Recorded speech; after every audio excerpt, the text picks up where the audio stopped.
Estamos de vuelta en tu programa Conciencia Auditiva. Conmigo, como siempre, el doctor Carlos Barramulán. Y mi querido amigo Gerardo Alvarado Hierro. ¿Damos los correos? Damos los correos. El mío es gerardo-alvarado-hierro@hotmail.com. Ok, el mío es barra-carlos@hotmail.com. Y hablemos de notas nacionales. Esta semana hay varias notas que son, por cierto, si dignas de mención. me pueden mandar algún Santa Claus rasurado. Yo tengo uno, pero ahorita se lo mando por WhatsApp. Bueno.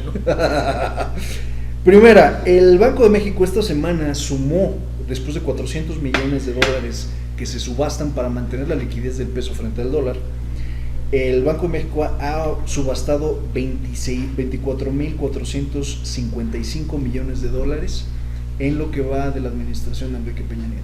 Sí, tiene que ver con una medida endógena de relación de oferta y demanda. Recordemos que la moneda es una mercancía y evidentemente econométricamente esto se comporta que a mayor excedente de moneda evidentemente su valor es menor, entonces es lo que está jugando con el dólar americano aquí en México, ¿no? Entonces si hay mayor oferta evidentemente tiende a disminuir el valor, pero a lo mejor esto debería haberle pedido a Japón, a otras economías que también lo hicieran, ¿no? A ver si disminuye un poco. Aquí lo que nos fastidia es que los mexicanos más acaudalados tienen poca fe en el peso, y el peso en general, bueno, hasta los menos acaudalados tiene el peso tiene poca invita poca fe en términos generales, tanto que lo que hace la gente es convertir lo más rápido que pueda su excedente en pesos, convertirlo en dólares, y ese excedente hace que, por supuesto, el peso pierda su valor frente al dólar.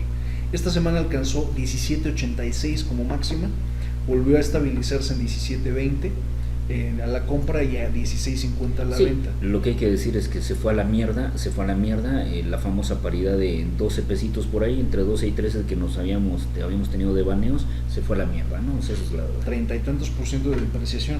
Y la pregunta sería si esto de seguir realizando subastas sobre las reservas nacionales de México es una buena idea, dado que no estamos, vivimos en una economía mundial que de alguna forma requiere que sus divisas estén respaldadas por otras divisas.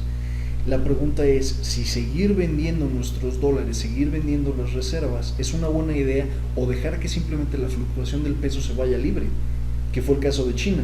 A China, que le apostó a un juego largo, a un juego de 40 años de flotabilidad variable, ahora increíblemente el Fondo Monetario Internacional acaba de autorizar el renminbi o el yuan, la moneda china, la acaba de autorizar como una de las monedas para reserva, es decir, dinero que puedes guardar para sustentar tu propia moneda. Esto antes lo hacía únicamente el euro, el dólar y el yen japonés. Sí, ahora y en alguna ocasión también los marcos alemanes, en alguna ocasión antes del euro. Antes de lo que fuera el euro, pues no sería una mala medida. O sea, pero apostarle a un juego largo. O sea, no sería una mala medida también que viendo el crecimiento histórico que ha tenido China, a lo mejor en México la paridad se fijara frente al yuan, una cosa así, en vez de frente al dólar. Pero ahí tienen que ver presiones de tipo político, no son solamente condiciones de orden económico. Por supuesto.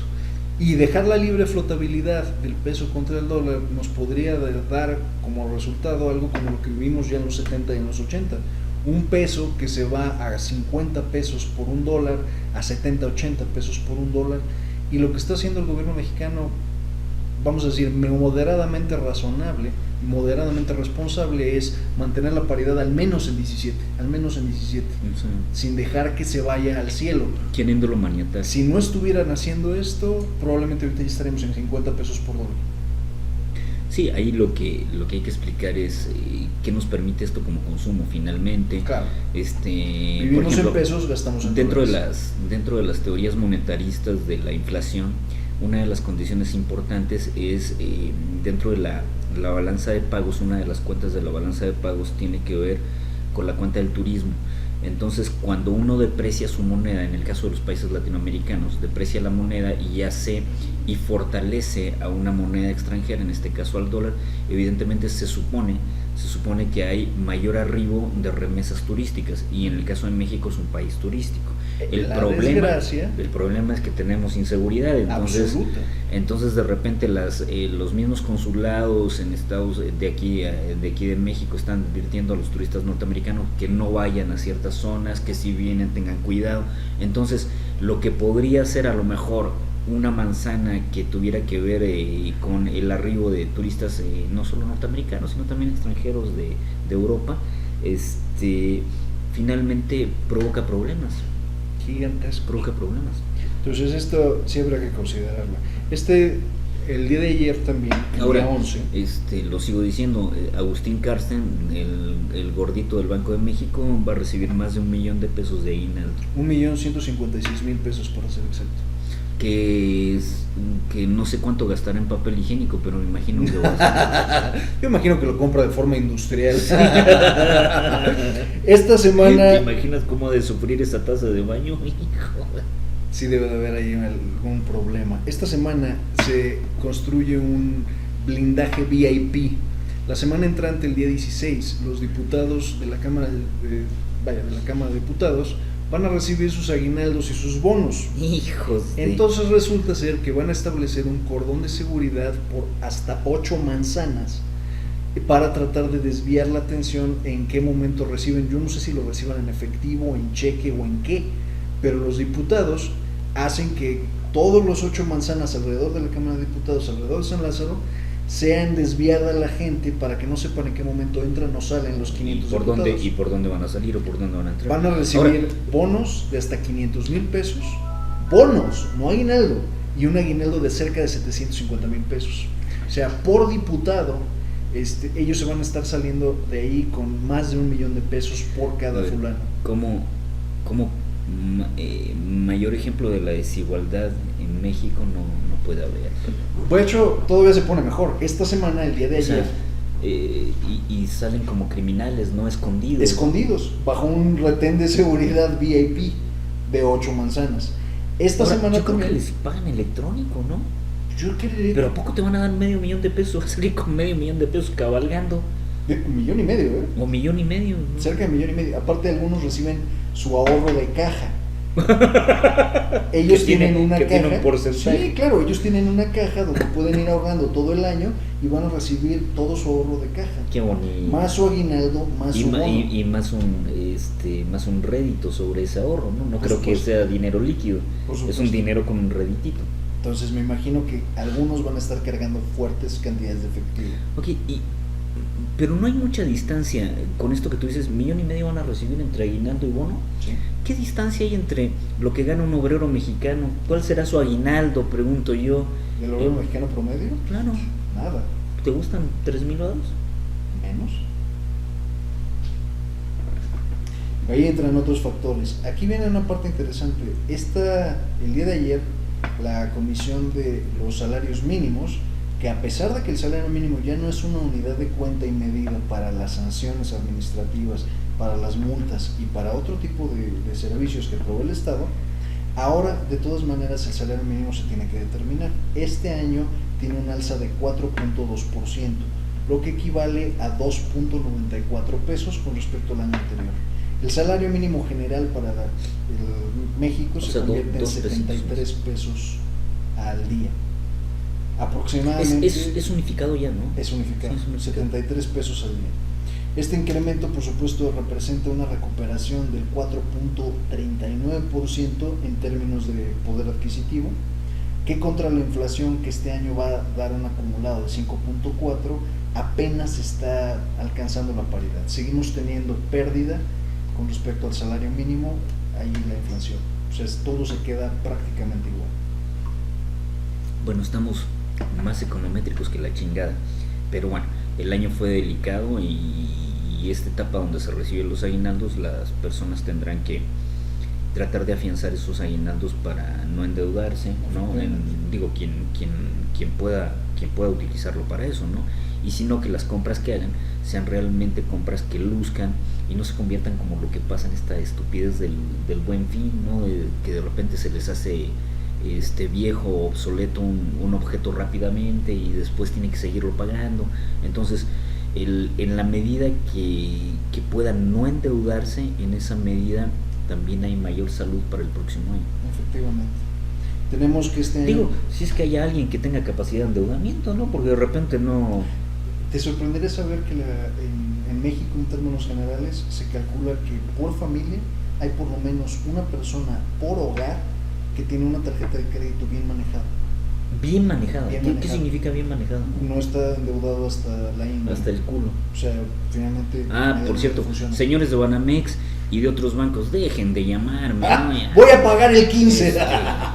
Todavía no cae la quincena. Esta semana se publicó la famosa Ley Fayad antiordeña. Recordemos que Omar Antiordeña. Fayad, este personaje casado con ¿A Victoria Rufo. qué se refiere? ¿A las niñitas que andan en la calle o...? No. La ley antiordeña tiene que ver con una ley que curiosamente no existía, más allá del asalto y del robo equiparado, cuando se ordeñaban los ductos de Pemex. Pero esta no tiene que ver con la ley mordaza. No, esa es otra ley. Esta es la ley de la mordaza de la ordeña. Esta es la mordaza de la ordeña. Pero otra vez fue una ley light que no tipificó bien el asalto a estos ductos de Pemex ni como terrorismo ni como sabotaje. Entonces el problema es que siguen habiendo penas de las que se puede zafar una persona. Ajá. Y ahora pensemos en términos generales por qué la ordeña es un problema tan grande. Porque fíjate que estas tipificaciones, bueno, al menos en mi país, en Chile, Es gravísimo. Que te acusen de terrorismo. Es gravísimo, es la vida. Es alta traición. En el caso de sabotaje es lo mismo, es alta traición. Aquí, como a manera de comparación y contraste, pensemos que los profesores que se metieron y que se infiltraron la semana pasada en una de las evaluaciones que se hicieron en Guerrero, les equipararon el delito a sabotaje. Verde. Entonces, estas personas están viendo entre 25 y 50 años en prisión No me digas. por ir y desconectar las computadoras en protesta por la evaluación de maestros de parte de la CENTE, ¿no? O sea, es 50 años por jalar un cablecito. Digo, vamos a ver si va a proceder, ¿no? De repente las cosas se echan hacia atrás, ¿no? Pero de todas maneras, Pero que esté tipificado ya te Está pone... tipificado entre Supone 25 y un 50 años. calambre. Es un calambre gigantesco, 25 y 50 años como sabotaje.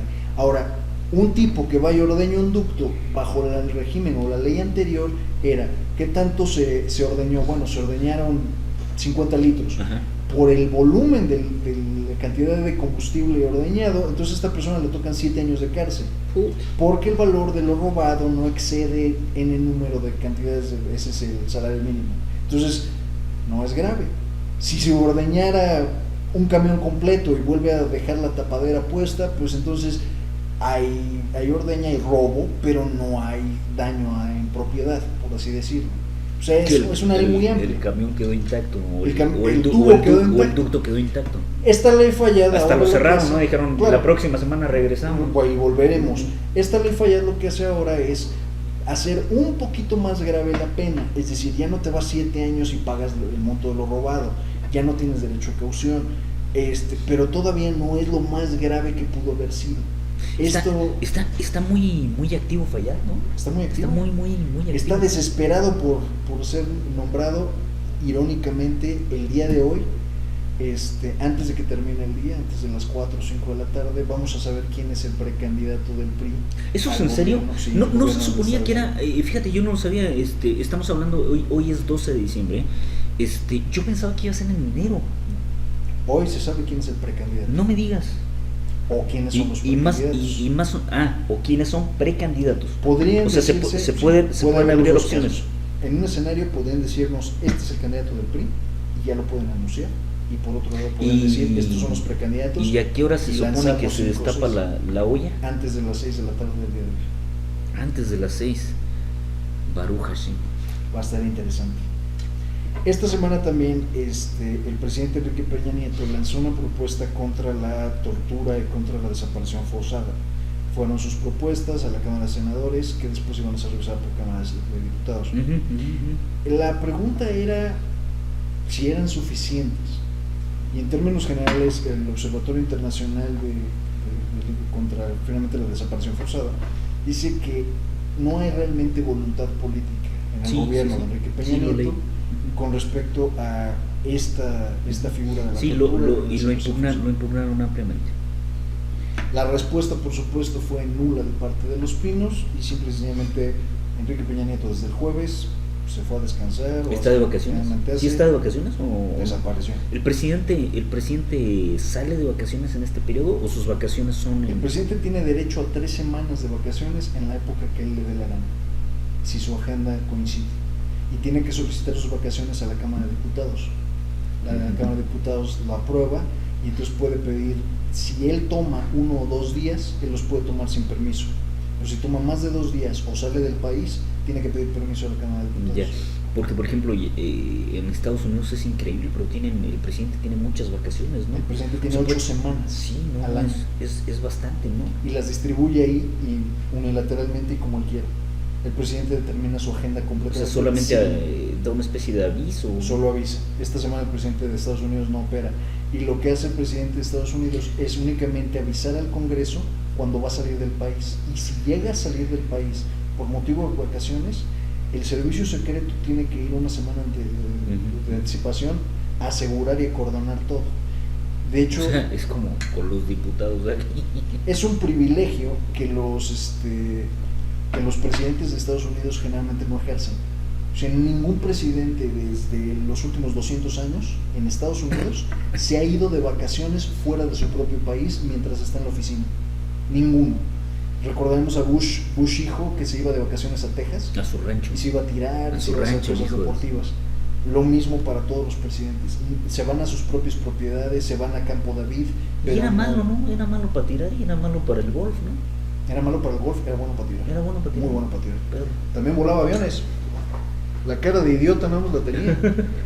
Bush hijo era del ejército de reserva, o lo que era la Guardia Nacional. Él voló varias misiones en la Guardia Nacional. De hecho, sabía volar un F-16 Raptor. Sí, era un personaje interesante. Bueno, cambiando para acá.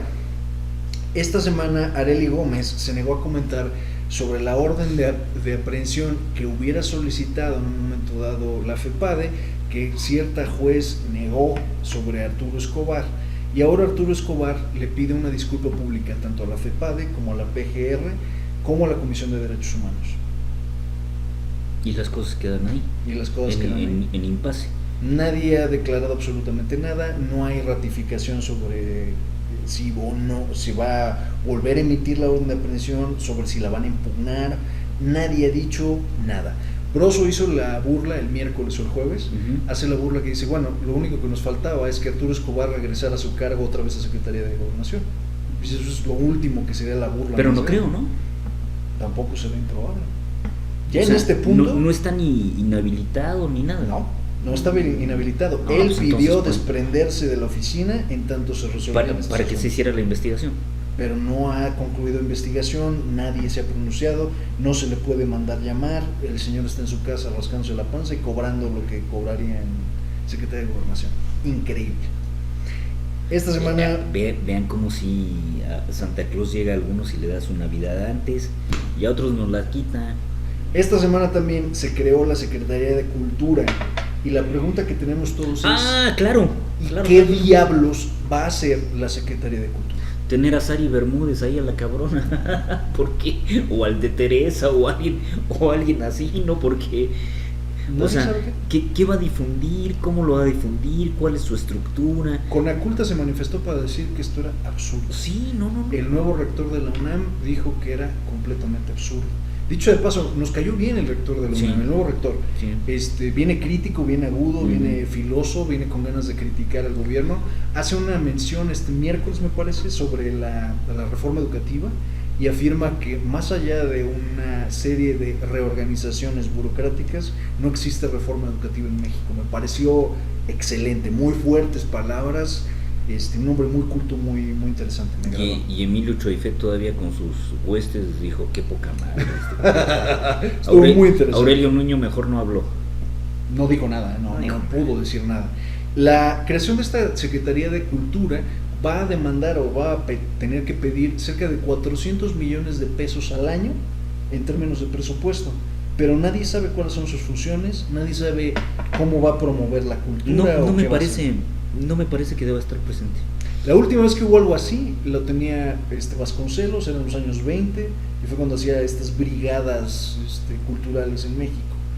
Claro, pero era otro país, Era otro aquejado por otras cosas, y me parece que la figura de Vasconcelos era suficiente como para doblar a cualquier gobierno por el peso político, cultural que tenía el tipo, ¿no? Pero ahora no. Esto va a ser promoción de eventos, va a ser apertura de galerías, va a ser fondos, y no se ha dicho a quién se la van a dar. becas, nadie sabe a quién se la van a dar. Hasta este punto no se ha dicho. La semana entrante, el martes o miércoles, se va a anunciar al titular y se va a anunciar a quién ¿Y va. no será que le crearon un empleo a alguna serie de amigos? Yo estoy seguro que le crearon el empleo. Si te voy a dar 400 millones de pesos al año en términos de administración, va a haber un puñado de gente que va a estar feliz. Ahí la pregunta es si esta Secretaría de Cultura va a tener subdelegaciones a nivel nacional. Y si ese es el caso... Esto es light, esto es para niños light. O sea, sí, niñitos de la cultura, entre comillas, que les gusta pasear. O sea, yo casi estoy seguro. ¿Recordás la beca Albright? La Sí. beca Albright en Estados Unidos. La beca Albright estuvo en los 80s en una situación en la que pudo haberse convertido en esto. O sea, estaban dando la beca Albright a artistas experimentales, a gente que estaba haciendo cosas raras. Un tipo que decidió exhibir su vida y ponerse en una especie como de vitrina, y todo lo que hacía, así lo veías cagando, meando, bañándose, comiendo, desayunando, toda su vida estaba exhibida. Ese tipo de cosas era lo que estaba premiando la beca Qué bueno Albright en los años 80. bueno que a Agustín Cárcel no se le ha ocurrido exhibir. Yo te voy a hacer un vaticinio sobre la creación de la Secretaría de Cultura. La Secretaría de Cultura, si en algún momento logra bajar fondos para dirigirlos a proyectos culturales, yo te prometo que van a usar estos proyectos culturales totalmente extremos, de inicio, porque esto es lo que siempre ocurre con este tipo de figuras. La otra es, sus gastos operativos van a superar por mucho lo que puedan aportar en términos de cultura.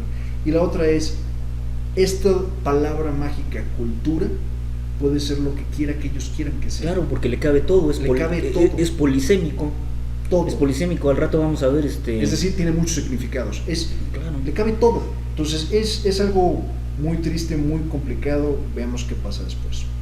Carlos, esta semana hubo dos cosas también Feliz Navidad. muy fuertes. Por un lado, se vino la tan esperada, tan vaticinada reforma la reforma política del Distrito Federal. El Distrito Federal se convierte en una entidad más, la entidad número 32, un nuevo estado, nuevos problemas y muchas cosas que habría que realmente plantear. Pensioniste. El pensionista se atascó a raíz de esta reforma política del Distrito Federal, una reforma que intentó el PRD cuando el PRD estuvo en su auge, en la época de Rosario Robles, en la época de Cuauhtémoc Cárdenas, en la época después de Andrés Manuel López Obrador, y ahora de Mancera, un poquito menor, porque Mancera es más priista que PRDista. A Rosario le gustaba el chorizo argentino. Eso es muy cierto. Ahumado le gustaba. Aquí, Chistorra ahumada. Chistorra ahumada. Aquí hay algo muy peculiar con respecto a la reforma del DF. El DF, al convertirse en estado, en la asamblea de cabildo que existía para regir al DF, ahora se convierten en diputados. Lo que quiere decir que los 500 diputados que existen ahora, va a haber ahora diputados del Distrito Federal. Y si ves por el tamaño del Distrito Federal, el tamaño de habitantes, el DF es la entidad, ahora como entidad más habitada, más poblada de la país. La pregunta es qué cantidad de distritos va a tener. ¿Qué cantidad de diputados le tocan al Distrito Federal? Entonces se pone más divertido. Bueno, y por ejemplo, hay toda una cura política. Yo recuerdo haber leído a Nolen sobre esta condición de las arenas políticas y la posibilidad de la distritación como una forma simétrica de generar conductas políticas. Entonces, esto va a ser una mierda. Es una mierda gigantesca. Esto es la mierda que va a aventarse contra el ventilador y se va a esparcir por todos lados. Eso es una cosa gigantesca. Imagínate que después viene el problema de las delegaciones. Las delegaciones, cada delegación tiene una cantidad asignada como presupuesto, pero ya viene muy etiquetada y las delegaciones están muy controladas. Le agradezco mucho a este jefe delegacional, a Novoa Monreal, que nos haya advertido que le llevaban dinero. O sea, todavía estamos sorprendidos. 3 millones de infracciones, yo no me explico. Y que los regresó, ¿no? Los regresó. Qué bueno. Pero al erario sin averiguación previa. Hay un dato aquí interesante, las delegaciones, cada delegación se va a convertir en una alcaldía, lo que quiere decir que es un Ujú, municipio ujú, libre ujú. autónomo. Ujú. Entonces y con el municipio todas ahora, las atribuciones que tiene. exacto, ahora el municipio No, tiene, esto es una pendejada. es increíble, ¿eh? Ahora el municipio tiene la facultad de autogobernarse, autoadministrarse y contraer deuda. Y imagínate el peso demográfico de cada uno de estos de municipios, ¿no? O sea, si en Hidalgo Iztapalapa. en Hidalgo hay 84 y hay como 2 millones y tanto de personas, En todo el estado. y aquí que hay como 17. Hay casi 5 millones de personas viviendo en O sea, Iztapalapa. van a haber municipios monstruo, así se les van a llamar, Iztapalapa. municipios monstruo. El presupuesto O sea, de Iztapalapa es eso- más grande que el de 5 estados Eso juntos. implica una reestructuración de los servicios, de las propias tributaciones, contribuciones, de la planificación urbana, o sea, y límites soberanos. O sea, esto es una bomba de tiempo, es una estupidez. Es una mierda que se avienta contra el ventilador. Todo se pone mejor. ¿Qué pasa con las policías? Porque hasta ahora las policías eran las policías del Distrito Federal. ¿Qué pasa cuando tengas que cada municipio tiene su cuerpo, tiene derecho a su propio cuerpo policial? ¿Cómo demarcas dentro del Distrito Federal, que no es nada fácil, cómo demarcas qué policía tiene validez y fundamento Ahora, sobre cuál? eso no es lo más cabrón. Lo más cabrón es que antes un policía te chingaba tu lana, ¿no? Te detenía y te chingaba tu lana, y después le hablaba al de enfrente y le decía, ya güey, yo ya lo chingué, ya déjalo Ya que se tienes vaya. clave. Ajá, pero ahora te van a chingar por demarcación. Exacto. Entonces va a salir más caro. En el mismo día puedes atravesar 5 demarcaciones y sorpresa. Esto es un problema todavía más grande, porque resulta ser que antes todos se tenían que alinear a lo que decía el jefe de gobierno, y el jefe de gobierno dictaba las políticas bajo las cuales funcionaba. El jefe de gobierno se tenía que apoyar en un cabildo, pero resulta ser que por como están las votaciones en las delegaciones, el jefe de gobierno ahora tiene mucha oposición en términos del PAN y del PRI.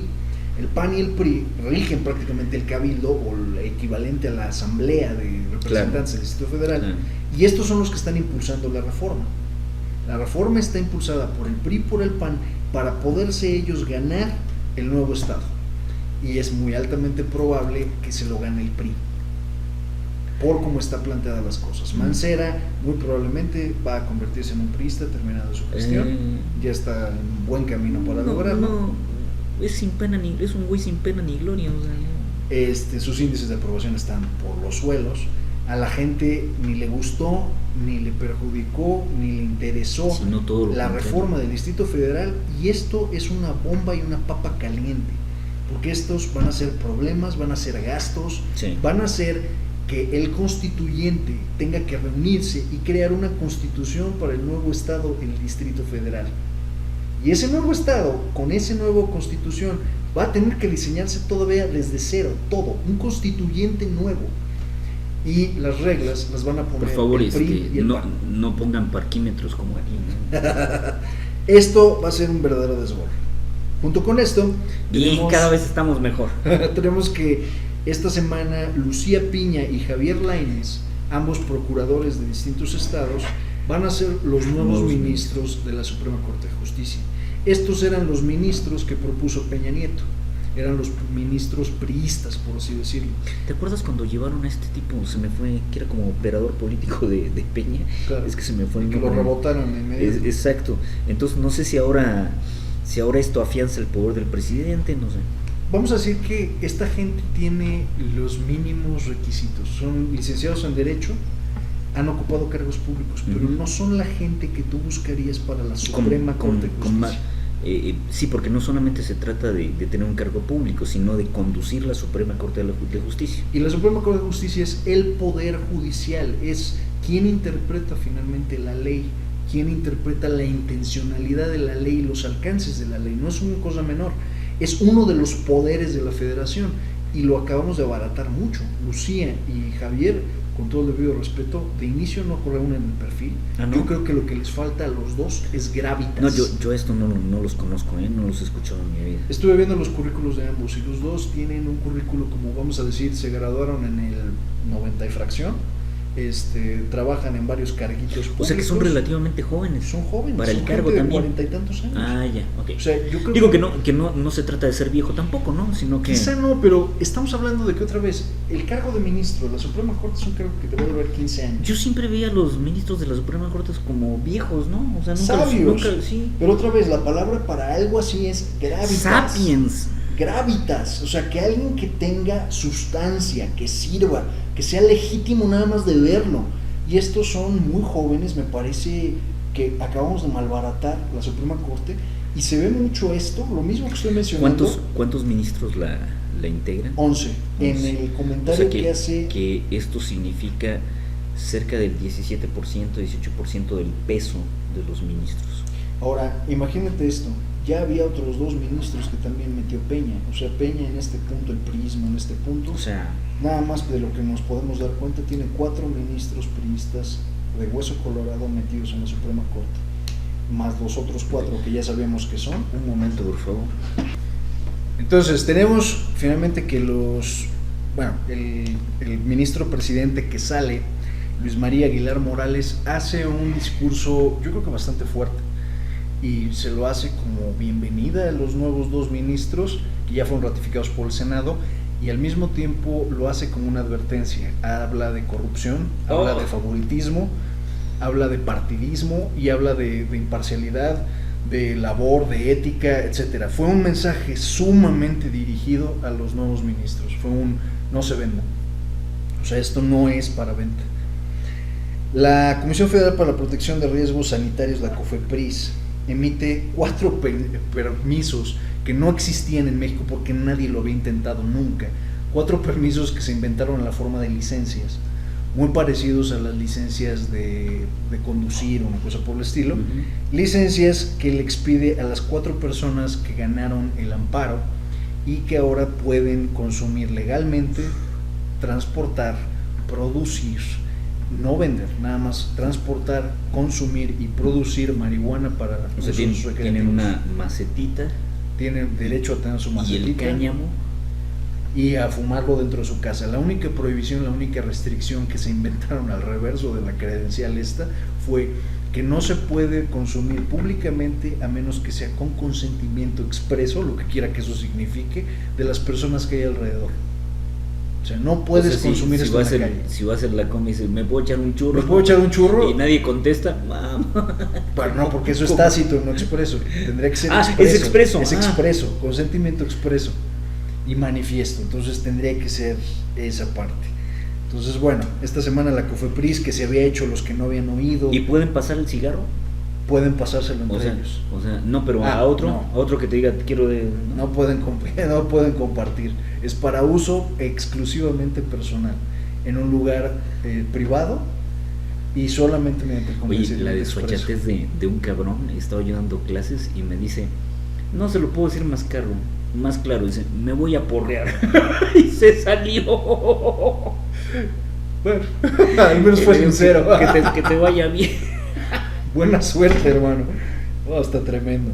Por último, esta semana, el fervor de la Virgen de Guadalupe rebasó todas las expectativas. Este año, entre el día 11 y el día 12, solo hasta este momento, que son las 2 de la tarde, o cuarto para las 2 de la tarde, han llegado 7 millones de personas a la Basílica de Guadalupe. Que aquí también en la iglesia de la Villita. No, también es basílica. También es basílica. Sí. Entonces la basílica de aquí en la Villita también hay una afluencia notable desde ayer, ¿no? Lo que nunca había visto, fíjate, y no sabía que esto se hacía, es que venía yo de la universidad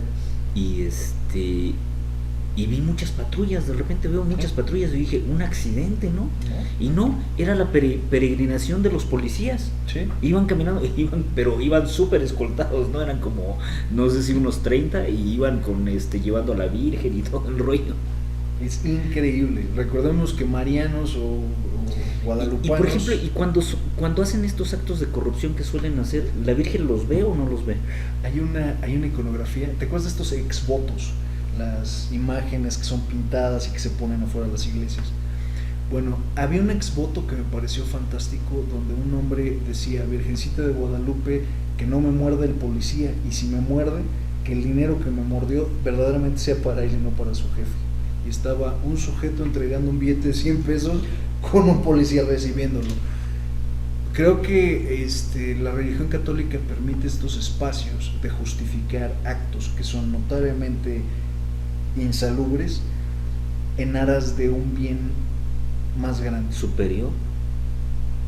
Lo que eso se llame, llamémosle familia, se vale que yo extorsione, robe, secuestre, mate, haga lo que sea, otra vez porque por lo ustedes. estoy haciendo por ustedes, por mi familia.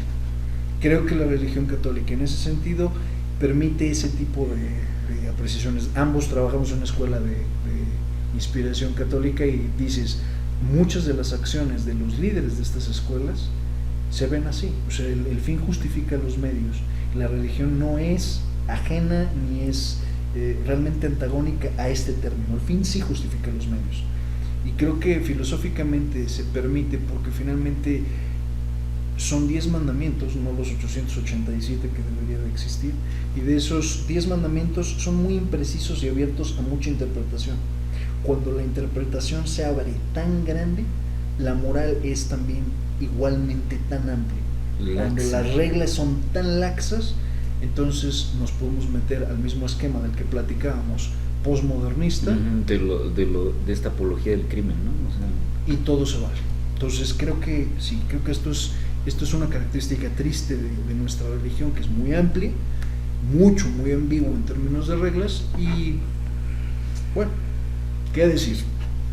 En noticias internacionales, Venezuela y sus elecciones. La semana pasada hubo elecciones para el Parlamento en Venezuela o para la Cámara de Representantes, y el partido de Nicolás Maduro perdió significativamente su influencia. Sí, porque leí que la oposición tuvo algo así el acceso a, no sé si son 99 diputados, y el oficialismo tiene 43. Entonces la Cámara ya no le permite, entre comillas, le permite a Maduro menor radio de acción, ¿no?, para aprobar leyes, y no solo leyes, para hacer caminar toda la ingeniería constitucional. Entonces la tiene complicada, aunque el desgaste ha sido bastante de la izquierda venezolana, se ha ido desgastando, se ha ido erosionando, ¿no? Y el pajarito Maduro finalmente pues ya está en números simples ahora la aprobación de Maduro se calcula en menos del 7%. O sea, Maduro ya logró enfurecer al 90 y tantos % de su país. Es solo cuestión de tiempo para que Maduro salga, y ojalá y no haga lo que han hecho sus antecesores, lo que hizo el mismo Chávez en algún momento, prolongarse a través de su unión con el ejército e intentar el golpe de estado. Ojalá. Pero parece que Maduro es menos climático en el ejército de lo que fue Chávez, ¿no? Pero de todas maneras que Chávez era más climático. Ojalá y no sea el caso. Y del otro lado, en Argentina, bueno, Macri tomó posesión. Claro. Mauricio Macri. Cristina Fernández brilló por su ausencia, y con esto terminan 20 años de kirchnerismo en Argentina. Y lo más cabrón es que llegó con la espada desenfundada, ya pidió créditos en Wall Street, o sea, ya endeudó a la Argentina de antemano. Vamos a ver si estos créditos funcionan productivamente, ¿no? Y como habías vaticinado, ha tenido momentos oscuros Argentina, ¿no? Muy oscuros, como habías vaticinado. O sea, Macri viene a tratar de poner al industrialismo a la cabeza. O sea, viene como un tipo moderado a tratar de poner la industria otra vez, a tratar de llamar capitales extranjeros a invertir en Argentina, y le interesa crear una clase media, él mismo lo dijo, una clase media fuerte. Ustedes han visto que cuando uno antiguamente veía algún producto decía made in tal, ¿no? Entonces inclusive los productos chilenos decían made in Chile, y los de Argentina siempre dijeron históricamente industria argentina. O sea, venía el logo, decía industria argentina. En México era hecho en México.